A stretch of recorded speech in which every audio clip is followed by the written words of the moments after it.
Deixa eu pegar alguns comentários aqui. Eu queria começar pelo comentário do Humberto Caldas. Humberto, você escreveu o seguinte diretamente para mim. Pedro, assim como eu, o Estadão discordou de você, fez uma checagem bem detalhada de todo o vídeo do Nicolas, expondo algumas mentiras que ele falou. Você falou mais de uma vez que ele não mentiu. Vamos lá, Humberto. Eu não vi, em particular, a checagem que o Estadão fez.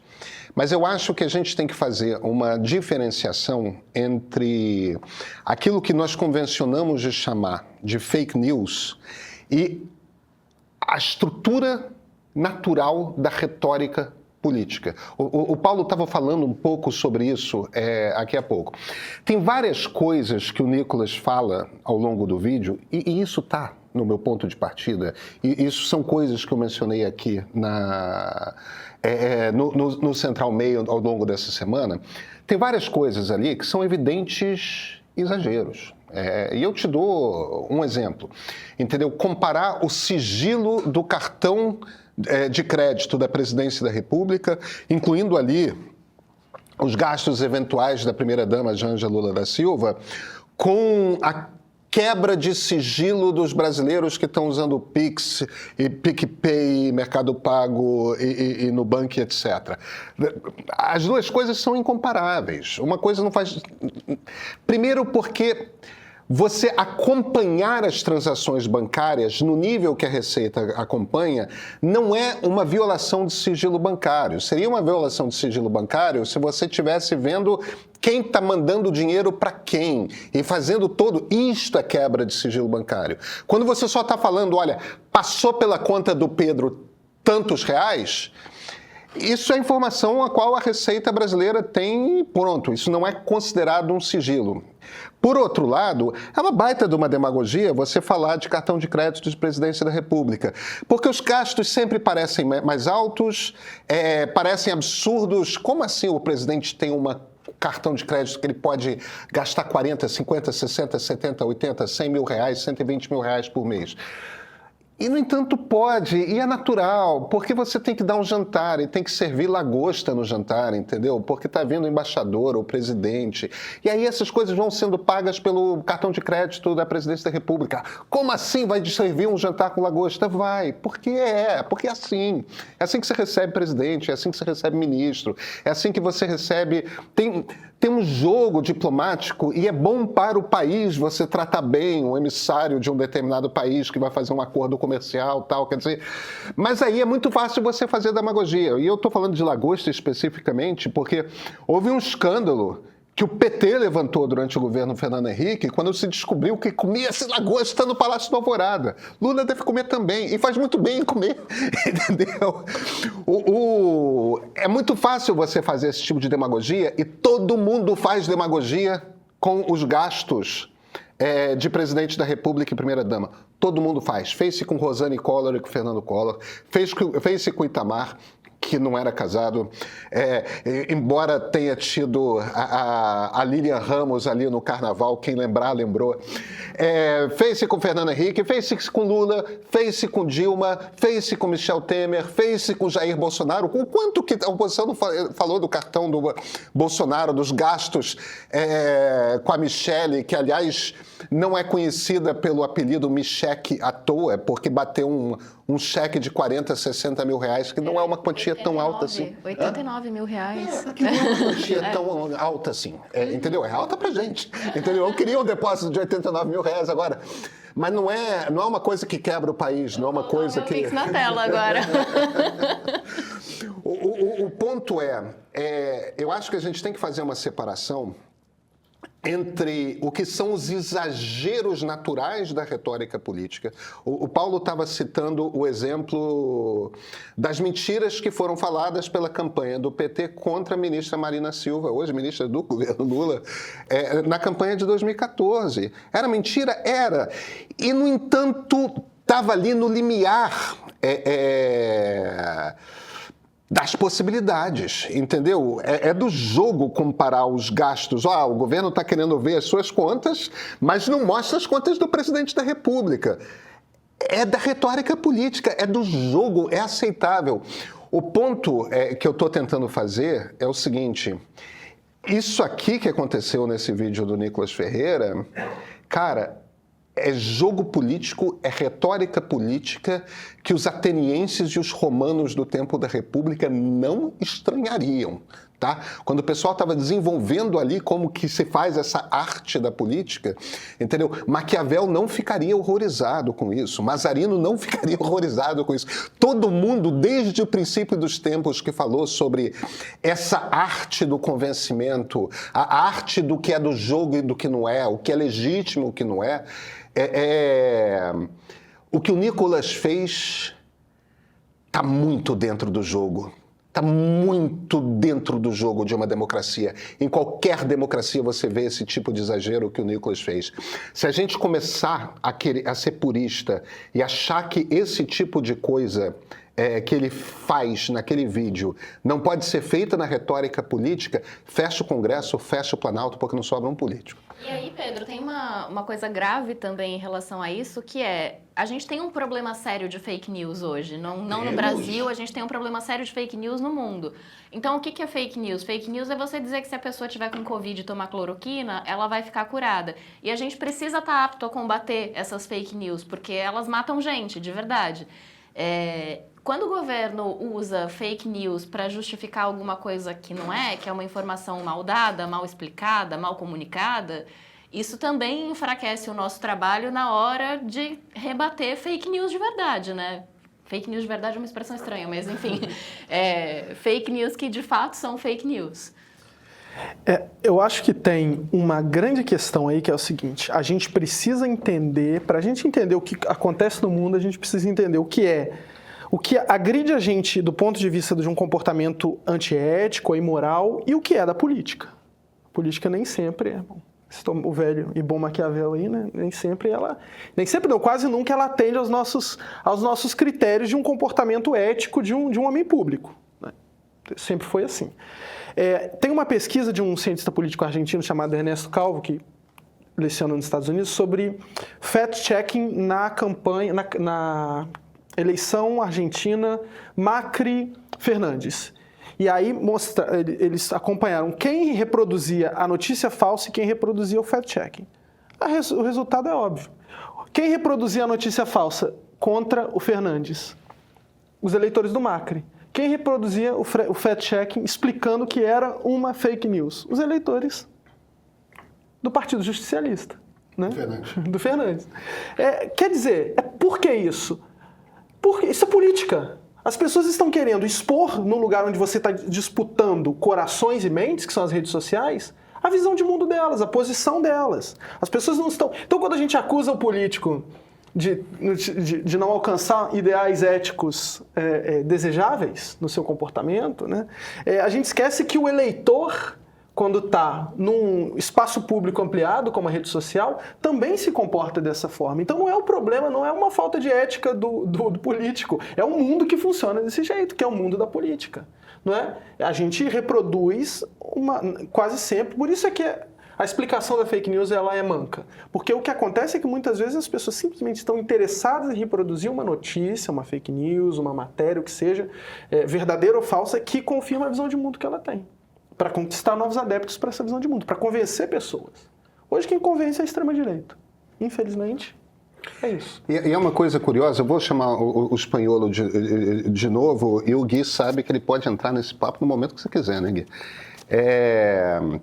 Um dos problemas chaves disso, quando a gente fala, é que a gente fala muito de fake news, e falamos muito de fake news desde o Brexit, desde a eleição do Trump em 2016, e o tema entrou no nosso debate político, e todo Congresso, todo órgão regulatório que parou para legislar sobre fake news, esbarrou no problema que é o seguinte: como que eu defino o que é fake news para que eu possa dizer isto é proibido, isto não é, mantendo todas as garantias do livre debate democrático? Ninguém conseguiu fazer legislação contra fake news, porque você conseguir fazer uma definição de qual é a mentira que pode e qual é a mentira que é legítima, que faz parte do jogo, que porque é de boa fé, ou porque está lidando dentro das possibilidades razoáveis, ou porque... É uma missão impossível você fazer essa definição, não é não, Espanholo? Olha, tem muita gente mais especializada em definir desinformação, todas essas coisas do que eu. Mas, em primeiro lugar, eu quero comer lagosta também. Se alguém tiver lagosta aí que quiser me convidar, pode ser qualquer pessoa, eu gostaria, por favor. Em segundo lugar, eu concordo com o Paulo também nisso aí, porque a gente fala muito de desinformação, de fake news. Existe a desinformação e a fake news espalhada. Houve fraude nas eleições, como a direita muito afirmou. Isso é falso, é literalmente falso. Isso, e em alguns cenários, é até crime. E teve gente que está pagando, foi punida por isso até hoje. E teve gente que comprou essa mentira e foi depredar prédio público em Brasília. Né? Então, aí eu discordo um pouco do Paulo. Eu sei que ele concorda comigo nesse sentido, provavelmente. Mas, assim, existe o papel da desinformação severa sendo afligido. Mas, e voltando para o ponto do Paulo também, de fato, o que aconteceu aqui não é um problema de desinformação. É um problema de narrativa política e de não saber dominar essa narrativa. Né? Então, a direita faz isso muito melhor. Isso leva a gente para um outro problema, que é as pessoas estão se informando por canais de políticos. Né? Você está confiando na informação passada para você por um político. Antigamente, era quase insultante para um cidadão falar assim, não, a informação veio do político, né? O dado... Não, a gente confiava nos especialistas, nos acadêmicos, nos jornalistas, nas pessoas que entendem, os especialistas, né? Quem entende daquele assunto para transmitir informação. O governo ele vai implementar políticas, vai gerar a transparência que ele tiver que gerar e a gente vai trabalhar em cima dessas informações e transmitir isso para o público. E agora a gente tem um vídeo de um deputado federal, de um político eleito, que claramente tem uma agenda política, né? Se fosse o Bolsonaro que tivesse feito essa regulamentação e o Nicolas fosse deputado nessa época, certamente o Nicolas estava aí defendendo a medida do Bolsonaro e talvez tivesse os 300 milhões de views também, entendeu? Provavelmente ele estaria falando, mas o cidadão precisa pagar imposto porque o governo precisa se bancar, etc. Né? Então, isso é muito mais estrutural do ponto de vista das pessoas, né? do jeito que as pessoas estão se informando hoje em dia, porque a política continua igual o Paulo falou e eu concordo 100%. Isso é do jogo político, os políticos estão fazendo política. A questão é que a gente, e boa parte da sociedade, está se informando por políticos, né? Por mensagens políticas. A informação bruta que a pessoa recebe é por parte de um político. Então fica muito difícil você filtrar e rebater essas coisas. É por isso que o vídeo dele ressoou com tanta gente.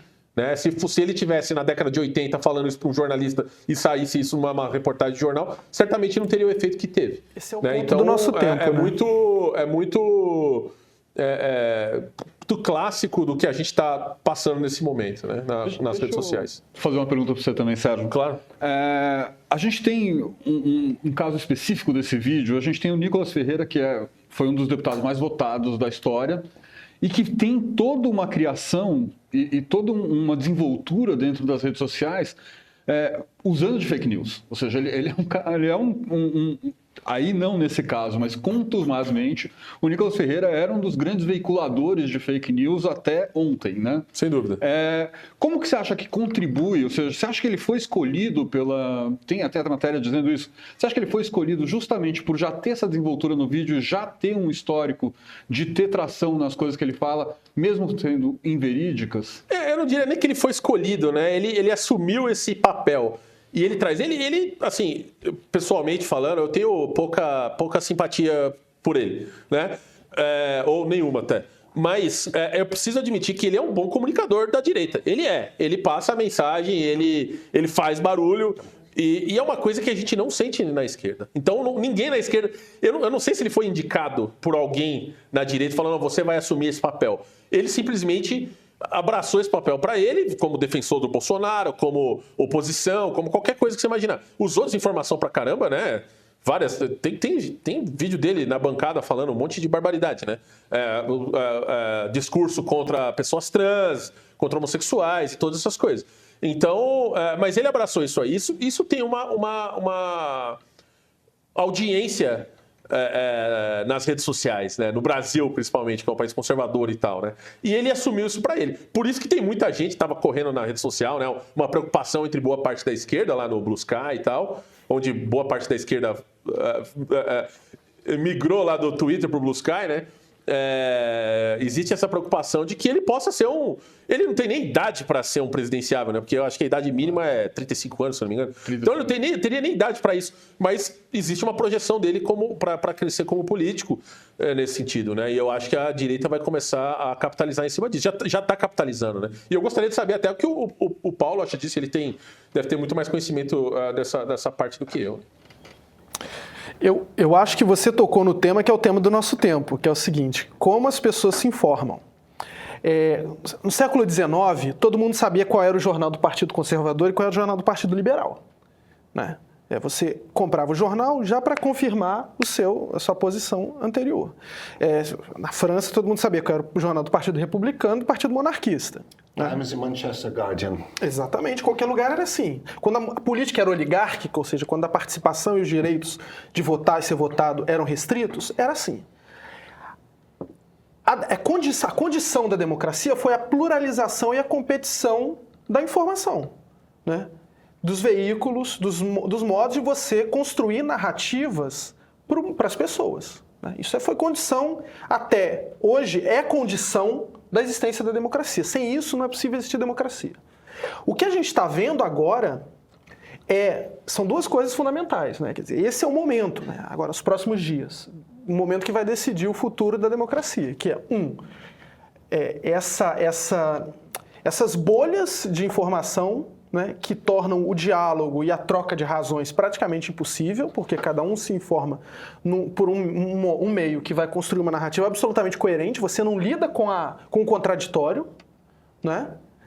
E outro é essa aliança da extrema-direita com as Big Techs, né? Quer dizer, isso pode fechar... E não é regulação, esse é o ponto, não é regulação, eu não sou contra a regulação, mas não é regulação que vai resolver o problema, é competição.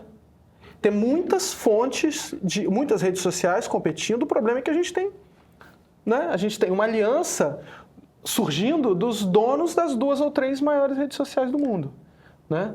Esse é o grande problema. Se eles se fecharem em torno de um projeto político, isso pode comprometer drasticamente a possibilidade da sobrevivência da democracia. Mas aí eu faço uma provocação que mesmo antes desse acordo ficar tão claro quanto está agora, a gente já não tinha essa diversidade de informação na rede social, porque a esquerda não consegue ter esse alcance que a direita tem, né? Não, mas eu acho que há um tempo, né? A gente está vivendo... É difícil a gente fazer um julgamento definitivo, porque a gente está vivendo o processo. A gente ainda não tinha essa grande coalizão do mal, digamos assim, né?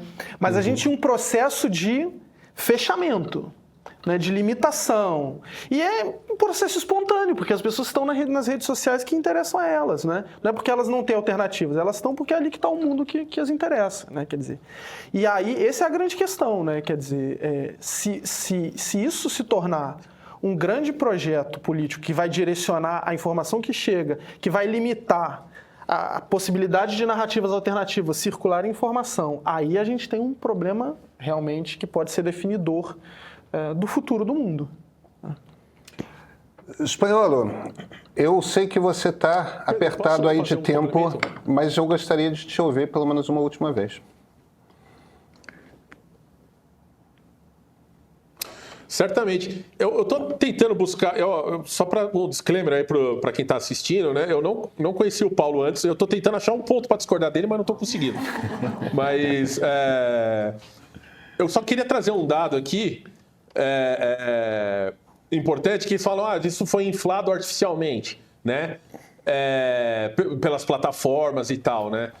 Tanto não foi que o termo Pix nunca foi tão buscado no Google, desde o lançamento do Pix lá no final de 2020. Final de 2020 foi isso. Nunca foi tão buscado no Google. Ou seja, nem na ocasião do lançamento, comunicação do governo, comunicação do Banco Central, as pessoas espalhando por aí que é uma novidade bancária que vai facilitar, nem isso foi suficiente, né? Se você entrar no site do Núcleo lá, e aí fica o jabazinho, núcleo.jor.br, tem um gráfico nosso que a gente publicou, numa análise que eu fiz sobre isso, que é o gráfico de buscas no Google é muito grande. A semana passada foi a semana que teve mais busca pela palavra Pix no Google na história, por conta dessa crise que o governo não conseguiu conter, né? Então, o próprio visualizador, o Nicolas, ele não tá só no Instagram também, né? Então, o vídeo dele no X, lá no antigo Twitter, cerca de 10 milhões de visualizações, no TikTok tem mais de 10 milhões, no YouTube tem uma porrada também, não sei exatamente, tem que ver isso, mas tem centenas de milhares de visualizações, né? Ou seja, essa mensagem se espalhou. E para complementar o que o Paulo mencionou, né, é isso. Se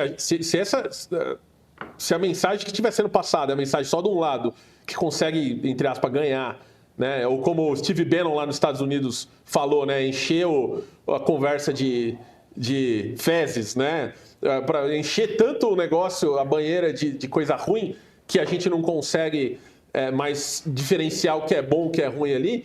Eu acho que a democracia pode correr sério risco. E aí sai desse jogo que é só o jogo político e entra num jogo existencialista da própria política, da própria democracia. Porque a gente já não... Eu tive dificuldade de entender o que era verdade e o que era mentira nessa história do Pix, chegou um momento. Então eu tive que recorrer, obviamente, à reportagem da imprensa e tal, mas tudo que eu via na rede social eu já não acreditava mais. Porque eu não sei, é R$2.000, é 5 mil, o governo vai taxar, não vai? Pela informação que via na rede social, eu não conseguia discernir. E eu sou um cara que acompanha isso, que estuda isso, que trabalha diretamente com isso. E eu não conseguia discernir. Então eu tive que recorrer a pessoas que foram apurar isso de fato, né? Jornalistas, especialistas, etc. Então eu acho que é uma coisa que a gente precisa prestar mais atenção. Eu acho que a gente vai falar mais por aqui, suspeito, Pedro. E Luiz? Nós vamos falar bastante mais por aqui sobre isso e eu queria reiterar aqui, pessoal, vocês deviam ir lá, eu estou falando sério que vocês deviam ir lá, núcleo.jor.br. Falei direito, Sérgio? É isso aí. Maravilha. Sérgio Spanholo, muito obrigado pela sua visita. Apareça mais.